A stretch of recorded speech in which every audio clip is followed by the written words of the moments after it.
Hi guys, 안녕하세요. This is Ryan in South Korea. Sa ating 28,000 followers sa ating Facebook guys, kumusta tayong lahat? So, pagpasensyahan tayo dahil ah, minsan na lang tayo makapag-upload ng video guys, gawa ng sobrang busy natin sa trabaho. So, dahil may mga followers tayo na nagtatanong kung ah, i-reveal ba daw natin yung unang sahod natin guys.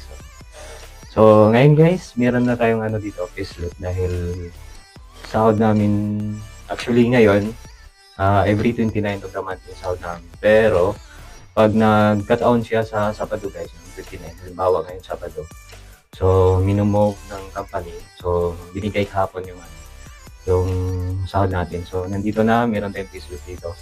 So, titingnan natin guys kung magkano yung unang sahod natin. Bali, yung sahod ko, bali isang buwan, 2 yagan, at saka 2 tsugan. 2 pang umaga or 2 pang gabi. Oh. So, bali 12 hours yung duty namin every day. Pag umaga man or pag gabi. Oh. So, malaki yung sahod dito sa Korea guys, pero sakripisyo din dahil may kabigatan din yung trabaho. So, ayun guys, tingnan natin, So, bali ito yung payslip natin guys.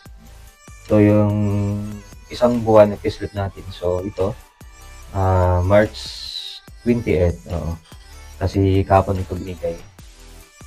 So, bali ito yung isang buwan, 2 yagan at saka 2 tsugan.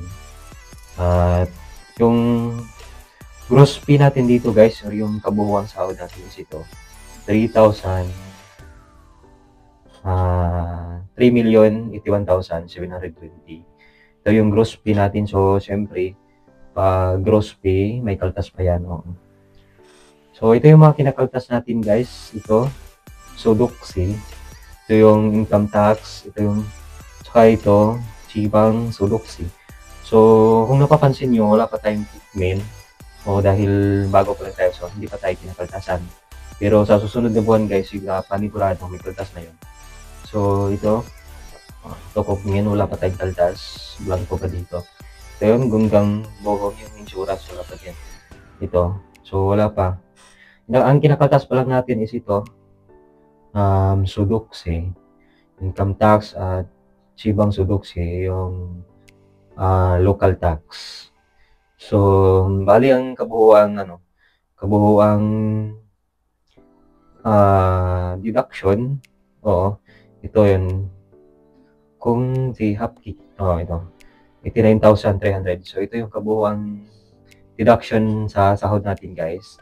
Yung net pay natin, o yung malinis na ito yun, 2.5, 2,992,420. So, yan yung malinis, guys. Ito yung kinakaltas ngayon. No? Dahil, bago pa tayo, so, wala pang masyadong kaltas. So, ito yung payslip ng isang buwan na pagtatrabaho. 2 yagan at 2 tsugan. 12 hours every day.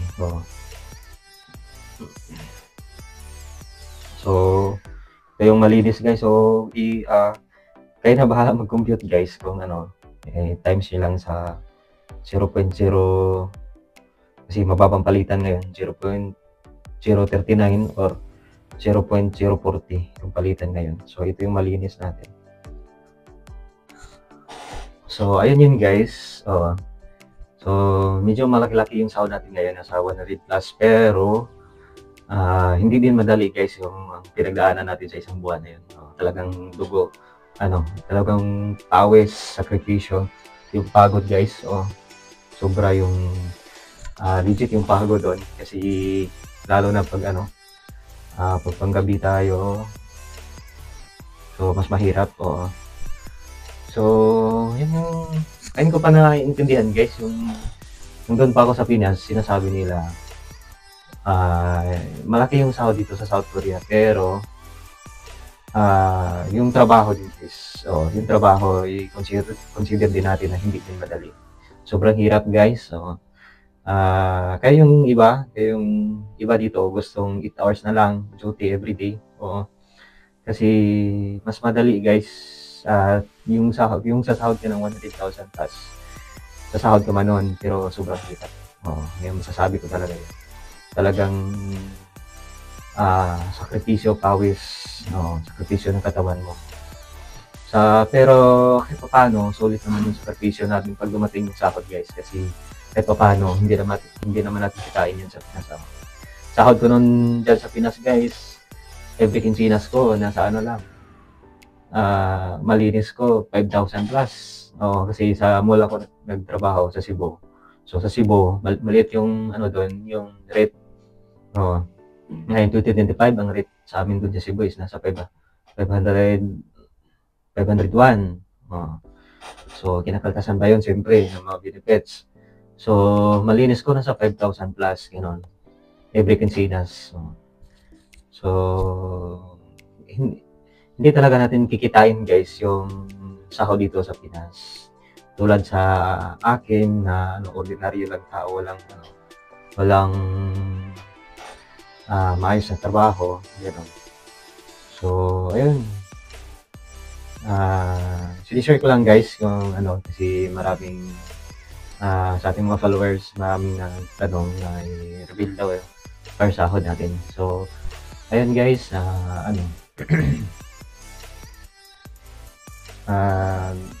yung duty namin dito kasi 12 hours every day. 12 hours yagan or tsugan, pang umaga o pang gabi man. Ang kagandahan doon, dito sa South Korea guys, ang kagandahan doon, kapag Monday to Friday, wala kang absent doon. Monday to Friday, kasi dito ang trabaho dito guys, Monday to Friday lang, hindi katulad dyan sa Pinas na nagtatrabaho ako. Sa buong linggo, sa isang linggo, isa lang yung day off. Yan sa Pinas, isa lang yung day off. So, tatrabaho ako dyan Monday to Sunday. Ang day off ko, isang bisis lang. Dito sa Korea guys, bali dalawa yung day off mo. At halimbawa, Monday to Friday, pag wala kang absent, yung Sunday mo guys, bayad yun. Yan yung kagandahan dito guys. Papahinga ka lang, bali ngayon, Sabado, wala kami pasok. Saka bukas, Sunday, wala kami pasok. Pero yung bukas, Sunday, bayad yun sa amin dito. Yan yung batas dito sa kanila guys, yan yung batas dito sa Korea. Bali, batas ng libor yan. Pero pag may absent na sa, halimbawa, Monday to Friday, may absent kang isa guys, isa lang na absent doon, hindi bayad yung Sunday mo, hindi nila ibabayad yun. So, yan din yung patakaran nila dito. So, kailangan talaga wala kang absent sa 5 araw yung Monday to Friday para bayad yung Sunday mo. So, yan yung kagandahan dito guys. Magpapahinga ka lang, pero binabayaran ka sa Sunday. Tapos yung, halimbawa, pagyagan ka dito, kung panggabi ka, malaki yung rate dito guys, kung panggabi ka. Kung pang umaga ka, may diferensya. Kasi pag, halimbawa sa amin, 12 hours duty kami, yung OT lang namin sa 12 hours na yun is 2.5 lang every day or every night, pagi ka 2.5 lang yung OT namin doon. So, pag pang umaga kami, yung 12 hours duty namin na may OT na 2.5, umabot din yun yung pang umaga, isang araw, umabot din ng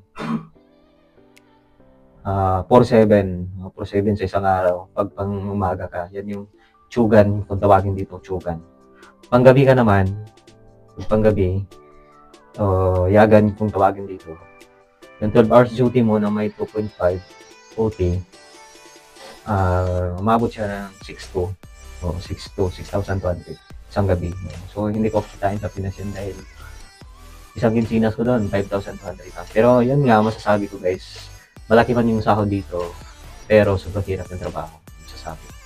Iba-iba kasi yung mga company. Sa Mekap kasi guys, nasa Bacalan. Kaya mabigat yung trabaho, malaki yung sahod sa Bacalan. Malaki yung sahod, pero sobrang bigat yung trabaho. So, ayun lang. So, good luck sa ating mga FS aspirants guys na nakapasa sa exam. So, mag-take pa ng exam. So, mag-take na ng SCALS test dahil nakapasa na sa exam. Good luck sa inyong lahat at pagpatuloy niyo lang kung anong dapat at ano, basta sa mabuti na mga bagay, mabuti paraan guys. So, ayun lang guys, hindi ko hindi ko yabang yung sahod natin. Hindi natin pinagyabang. Gusto lang natin may ma-inspired naman na ano, mga kapwa din natin na EPS. So, ganun. So, kasi pinag-isipan ko talaga guys na hindi ko i-reveal yung sahod nito kasi baka maraming umutang. Baka maraming umutang sa patay na. So, ayun nga, dahil maraming nag-request, so i-reveal natin. Ano? So, ayun lang guys, good luck sa iyo lahat. God bless all.